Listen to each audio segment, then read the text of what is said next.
Ang dry ng hair ko. Hello, Teen Sam. Yung requirements na binigay ko, I think na-post ko na to sa YouTube account ko or kahit din dito yata sa TikTok. Pero sige, sagutin natin ulit. So, ang mga pinasa ko po is bagong rin yung passport, yung bono ko, yung history ng transportation card ko, yung red na card, yung metro. Yung sa metro tsaka yung sa bus, yun.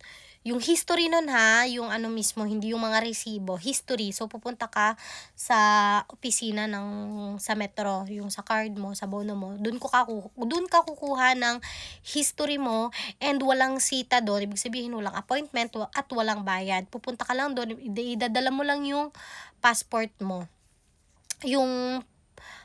Kung bagong dating ka, tapos old passport mo yung gamit mo doon, so dalhin mo na din yung old passport mo para mas maigi. Pero okay lang yata kahit hindi. Pero dalhin mo na rin para sure.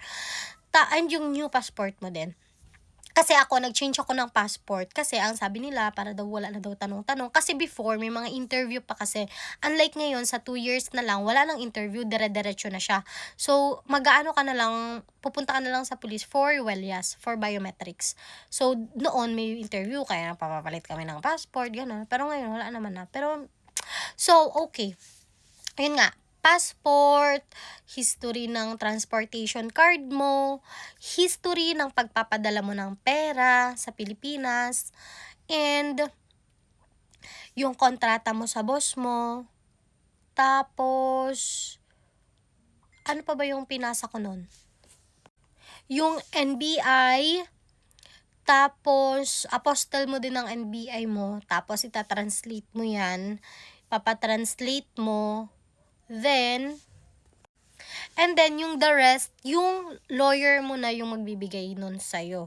So, kailangan mo pa rin kumuha ng lawyer. Pero, sasabihin lang magtatanong yung iba, pwede bang hindi na kumuha ng lawyer? Kung halimbawa is magaling ka naman, okay lang. Okay lang hindi ka kumuha ng lawyer.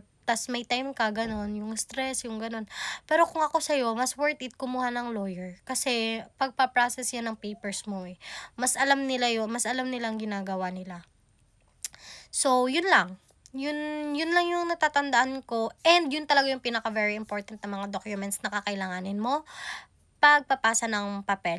Pero, wag kayong kabahan kasi yung lawyer naman na kukunin nyo is, may ibibigay naman silang checklist na kailangan mo. So, hindi ka din naman maaano dyan. So, yun lang naman. Bye!